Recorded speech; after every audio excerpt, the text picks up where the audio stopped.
अस्सलाम वालेकुम। मेरे चैनल पे एक बार फिर आप सबको बहुत बहुत खुश आमदीद। आज का टॉपिक है अल्ताफ़ हुसैन साहब, गिलगित और सिंध गवर्नमेंट एमक्यूएम पाकिस्तान। सबसे पहले अल्ताफ़ हुसैन साहब के हवाले से बात करते हैं। आपने एक तजुर्बा करके देख लिया कि जितने सियासतदान हैं जो बूढ़े हो गए हैं या मरूसी सियासत कर रहे हैं, उन सबको एक एक करके माइनस किया जाए। लेकिन दुनिया यकसर आपके नज़रिए से अलग हट के सोच रही थी। Joe Biden 65 cross, Narendra Modi 65 cross. अब बीजेपी ने जो पीएम के लिए कैंडिडेट अनाउंस करने नेक्स्ट इलेक्शन में, हो सकता है योगी हो या राजनाथ सिंह हो, दोनों जो है वो भी 65 क्रॉस हैं।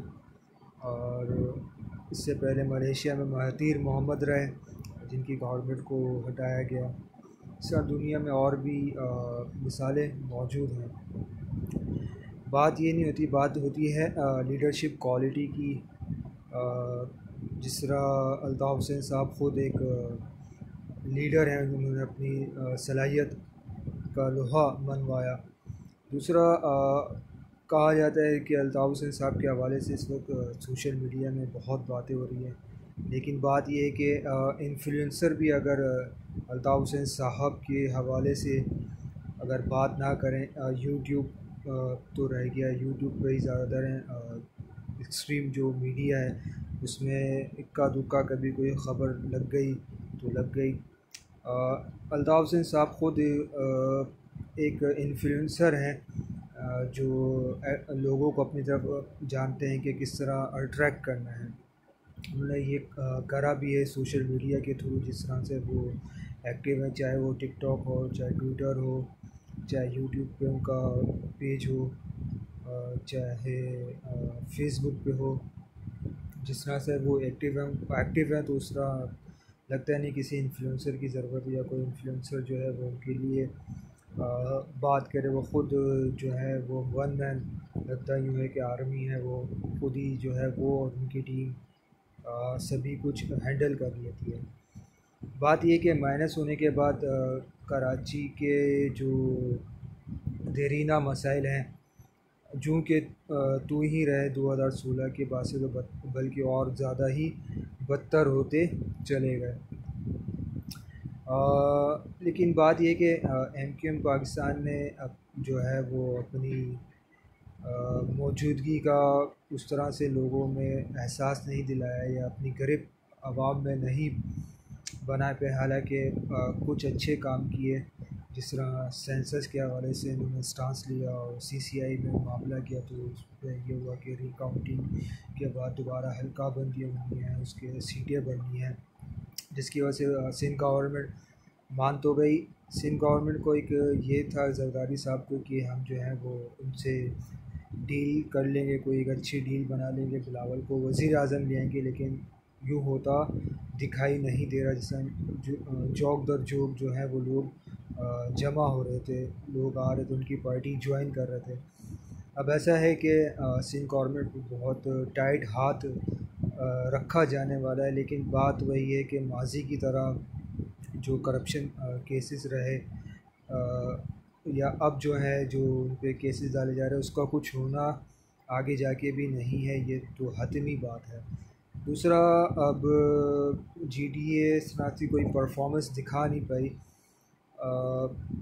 और फिर उसके बाद इमरान खान साहब ने अरबाब गुलाब रहीम को एक जो टास्क दिया था सिंध के हवाले से, उसके बारे में कोई अभी तक इतलात नहीं है वो किस तरह से किस हद तक डेंट डाल पाए। लेकिन सोशल मीडिया ने सिंध के लोगों को इतना अवेयर तो कर दिया है कि लोग जो हैं वो खुल के बात करते हैं, जो उन पर जुल्म होता है वो सोशल मीडिया पे डालते हैं। लेकिन बात ये कि उस पर कोई उससे खातिर ख्वाह जो है उनको रिस्पॉन्स नहीं मिल पाता, या उनका मदावा नहीं हो पाता। उस तरह से उनकी आवाज़ को जो उस तरह से दबा दिया जाता है। देखना ये है कि एमक्यूएम पाकिस्तान क्या कर पाती है, जिस लोगों में उस लोग उनको एक्सेप्ट कर पाते हैं, या अभी तक जो है वो अल्ताफ़ हुसैन साहब का चर्चा रहेगा या अल्ताफ़ हुसैन साहब का इन्फ्लुएंस उसी तरह से जो अभी तक है बरकरार, आगे जाके जनरल इलेक्शन होते हैं उसी तरह बरकरार रहेगा। लेकिन अगला महीना जो है वो सितंबर का भी है, फिर उसके बाद अल्ताफ़ हुसैन साहब के अदालतों में केस भी हैं।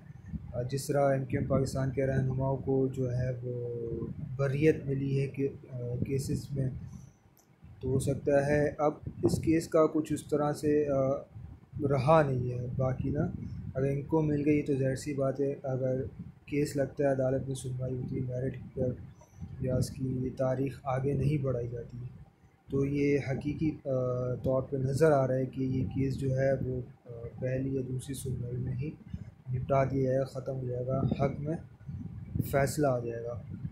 दूसरा, गिलगित के हवाले से टेंस भरा माहौल है। मैं जो कौमी असम्बली में सहाबा कराम के हवाले से बिल पास हुआ, मैं उस पर बात नहीं कर रहा, लेकिन जो दो सेक्टेरियंस ग्रुप में जो एक क्लैश की सी सूरत हाल है, लोग जो है उस पर बात करने को तैयार नहीं है। टेंशन का बहुत ज़्यादा माहौल है, लोग सड़कों पर हैं। बात यह कि वहाँ शिया अक्सरियत ज़्यादा है, 39% के करीब, उसके अलावा दूसरे सेक्टेरियंस के लोग हैं। बात यह कि आपको अगर टूरिज़म बढ़ाना है, उसको बढ़ावा देना है, इस मईशत जो गिरती हुई मईशत है उसके हवाले से, तो आपको इस तमाम सूरत हाल कंट्रोल करना पड़ेगी। इस तरह से एक्सट्रीम मीडिया में या सोशल मीडिया में भी लोग इस तरह से अब बात नहीं कर रहे। जो आला पाए के सहाफ़ी हैं वो भी बात नहीं कर रहे उस तरह से। लेकिन अगर यही मामला कहीं खुदा न खास्ता इस्लामाबाद का होता, लाहौर का होता, कराची का होता, जहाँ से आपको मफादात हैं, जहाँ से आपके मफादात जुड़े हैं, तो आप ज़ाहिर सी बात इन मामलात को हाईलाइट करते हैं। वहाँ से आपके मफादात नहीं हैं तो आप जो है वो उस तरह से उसको ले नहीं रहे। तो गुजारिश यही है कि इस मामले को देखा जाए, लोग फ़रीक़ैन को बिठाया जाए, बात की जाए। इस तरह से अगर चलता रहा तो दुनिया में हमारा जो है वो नेगेटिव इम्पैक्ट और ज़्यादा पड़ेगा। आप किस तरह से लोगों को जो है वो माइल करेंगे कि आइए हमारे मुल्क में टूरिज़म के हवाले से आए, घूमें फिरें, गिलगित है, बल्तिस्तान है, इस तरह की और ज़ियारत है। लोग क्या सोच के आएंगे जब इस तरह का माहौल होगा। तो बात बस यही करनी थी। बहुत शुक्रिया। मेरी वीडियो अगर आपको पसंद प्लीज़ लाइक कीजिएगा, कमेंट कीजिएगा, शेयर कीजिएगा। अगली वीडियो तक के लिए आपसे खुदा हाफ़िज़।